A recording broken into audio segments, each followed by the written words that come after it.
알아요. 이해합니다. 공항, 비행기, 짜증나는 옆자리 승객, 여행은 스트레스를 줍니다. 긴장이 고조되고 때때로 화가 치밀지 않을 수가 없어요. 하지만 진정하세요. 잘못된 행동 때문에 옐로우 카드를 받고 싶진 않겠죠? 비행금지 명단은 전부터 있었지만 옐로우 카드에 대해 들어본 사람들은 별로 없을 거예요. 항공권을 살 때마다 여러분은 항공사와 계약을 맺는 것입니다. 계약에는 여러분이 지켜야 할 규정과 기대를 명시하고 있어요. 그러니까 미안하지만 항공사는 승객의 행동이나 상태가 비행의 안전 또는 질서를 위태롭게 한다고 판단될 경우 탑승을 거부할 수 있습니다. 네, 비록 티켓 값을 이미 지불했다고 하더라도요. 옐로우 카드는 탑승 거부 이전의 경고입니다. 기본적으로 축구 경기와 같아요. 축구 경기에서는 2번의 옐로우 카드 경고를 받으면 그 다음에는 레드 카드입니다. 그러면 끝이죠. 경기장에서 쫓겨나고 해당 경기는 물론 앞으로 있을 여러 경기에 출전 금지가 될 수 있어요. 하지만 항공사의 경우 옐로우 카드는 한 번뿐이고 그 다음에는 쫓겨납니다. 9,000km 상공에서요. 그렇진 않아요. 승무원들은 행동 방식을 바꾸고 진정하고 분별 있게 행동해달라고 정중하게 부탁할 거예요. 심지어 예의 바르지만 엄중한 구두 경고를 받을 수도 있습니다. 하지만 일단 경고가 충분했다고 생각되면 그 무시무시한 옐로우 카드가 나옵니다. 승무원이 호루라기를 불고 얼굴 앞에 옐로우 카드를 들이대지는 않을 거예요. 종이 한 장이지만 최종 경고라고 대문짝만하게 적혀 있으니 확실히 눈에 뜰 거예요. 그 후에 몇 가지 추가 서류가 더 있을 거예요. 승무원들이 멈출 것을 요구했지만 여러분이 듣지 않았다는 사실이 기록됩니다. 만일 계속한다면 당국에 신고됩니다. 사실상 아직 공항에 있는 동안 예를 들어 체크인 카운터나 보안 검색에서 소란을 피워서 옐로우 카드를 받는다면 탑승이 거부될 수 있습니다. 그렇다면 이렇게 심각한 위법 행위가 어떤 건지 알아봅시다. 그리고 업그레이드를 받을 수 있는 방법도 알아봐요. 승무원이 하는 말 모두를 존중하고 귀를 기울여야 합니다. 이미 수백 번 들은 말이라고 하더라도요. 좌석을 똑바로 세우세요. 테이블을 접으세요. 전화기나 노트북을 끄세요. 등이죠. 여러분을 귀찮게 하거나 불편하게 하려는 게 아니에요. 모두의 안전을 위해 요청하는 거예요. 뒤로 젖혀진 좌석과 트레이 테이블은 대피 시 승객들이 충분히 빨리 빠져나가지 못하게 할 수 있습니다.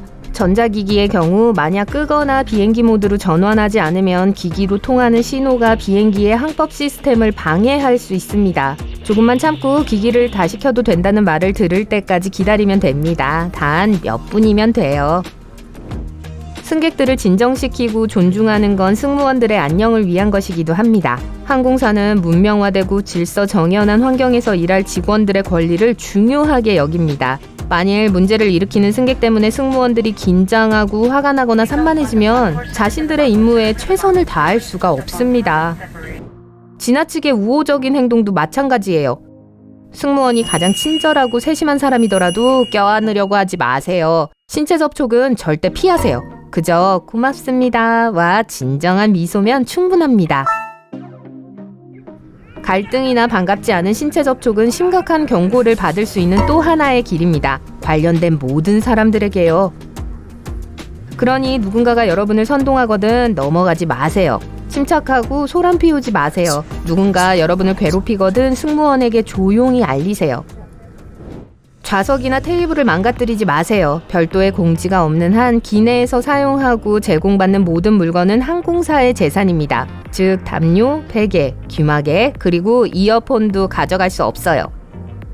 이것 때문에 옐로우 카드 처벌을 받지는 않겠지만 그냥 상식적인 예의상 무언가를 가져가기 전에 재확인하는 게 좋을 거예요. 기내에서 절대 신발을 벗지 마세요. 바닥이 더러우니까 여러분에게 좋은 일이에요. 두 번째로 기분 나쁠지도 모르지만 악취가 다른 사람들을 불쾌하게 할 수도 있습니다. 하지만 더 중요한 건 대피하는 동안 승객들이 신발에 걸려 넘어질 수도 있다는 겁니다. 또한 다급한 상황에서 발을 지켜줄 보호 장비가 없을 거예요. 승무원이 이 점을 상기시켜줄 거예요. 어떤 규칙은 설명이 필요 없습니다. 이착륙 중에는 자리를 떠나지 마세요가 있죠. 알아요. 하지만 정말 화장실에 가야 한다면요? 죄송하지만 예외는 없습니다. 넘어져서 자신이나 다른 승객, 승무원에게 부상을 입힐 수 있어요. 기장이 안전벨트 표시 등을 끌 때까지 참으세요. 더 좋은 방법으로는 탑승하기 전에 화장실에 들르세요. 하지만 그다지 분명하지 않은 규칙들이 있어요. 예를 들면 마음대로 빈 좌석에 앉으면 안 된다는 거예요. 먼저 물어보세요. 승무원이 안 된다고 하면 그냥 받아들이세요. 정확한 무게 분포는 비행기에서 매우 중요합니다. 안전상의 이유로 거부당할 수 있습니다. 자, 이제 다리 공간이 많고 아주 편안한 좌석이 있는 비상구열에 대해 알아보죠. 그 좌석들은 대피하는 동안 신체적으로나 정신적으로 승무원을 도울 수 있는 성인들에게만 주어집니다. 넓은 자리를 거부당해도 기분 나빠하지 마세요. 별로 손해볼 건 없어요. 그건 큰 책임이거든요. 이 좌석들은 보통 뒤로 젖혀지지 않고 테이블은 더 작습니다. 기내식 거의 맛이 없죠. 사실은 음식이 문제가 아니라 여러분이 문제예요. 기내의 건조한 공기 때문에 미각의 대부분을 잃어버리고 아무 맛도 느끼지 못하게 되거든요. 만약 어떤 이유로든 점심을 직접 챙겨오기로 했다면 음식이 다른 사람에게 불편을 끼치지 않도록 하세요. 꽁치통조림요? 맛있지만 냄새가 심하죠. 그러니까 비행 중 식사로 선택하지 마세요. 딩딩. 베개 하나 더 주세요. 딩. 호출 버튼을 좋아하시는군요. 승무원의 최우선 순위는 개인의 하인 노릇을 하는 게 아니라 승객의 안전을 지키는 거예요. 호출 버튼은 조용히 사용하세요. 몸이 좋지 않아서 도움이 필요하거나 목이 마르거나 급할 때 주저하지 말고 사용하세요. 하지만 승무원들이 이미 음식을 대접하거나 다른 사람들을 돕느라 바쁘다면 인내심을 갖고 호출 버튼을 마구 누르지 마세요. 누군가의 집에 들어가서 쓰레기를 아무데나 버리지는 않겠죠? 비행기도 다르지 않아요. 쓰레기를 깔끔하게 모으고 다른 사람의 옷이나 가방에 닿지 않도록 하세요. 또한 좌석 뒤 주머니는 쓰레기통이 아닙니다. 안전벨트 등이 꺼져 있고 승무원들이 바쁠 경우 얼마든지 일어나서 갤리에 가서 직접 버리세요. 다리 운동으로도 좋을 거예요. 여러분에게는 재미있는 농담이 다른 사람들에게는 정반대일 수 있어요. 위협적이거나 모욕적인 것으로 간주될 수 있는 모든 발언은 금지입니다. 만약 기내에 있는 사람들을 위험에 빠뜨릴 가능성이 조금이라도 있다면 승무원들은 여러분을 비행기에서 쫓아낼 권리가 있어요. 비록 농담이라고 하더라도요. 그런데 여러분은 무해하다고 생각할 수 있지만 항공사는 그렇게 생각하지 않는 것들이 있어요. 배터리, 자석, 헤어스프레이 캔입니다. 가방을 싸서 공항으로 향하기 전에 가방에 넣은 모든 것이 항공여행 규칙을 어기지 않는지 확인하세요. 온라인에서 금지 품목 목록을 찾을 수 있습니다.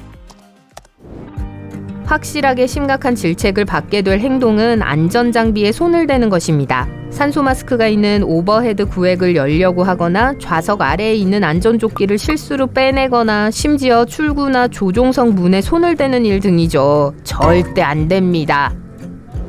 행동만 제대로 하면 업그레이드 좌석을 얻을 수가 있어요. 이미 탑승했다면 정중하게 요청하고 거절을 예상하세요. 하지만 가끔 더 나은 좌석이 비어있으면 기체 무게균형을 깨트리지 않는 한 업그레이드를 받을 수도 있어요. 그런데 가장 좋은 기회는 탑승 전 항공편이 초과 예약되었을 때입니다. 항공사는 종종 좌석을 자진해서 포기할 사람을 찾습니다. 기회를 잡으세요. 그러면 다른 항공편에 더 나은 좌석을 얻을 기회가 생깁니다. 목적지에 급하게 가지 않아도 된다면 이코노미 가격으로 1등석이나 비즈니스석을 즐기는 것도 좋겠죠?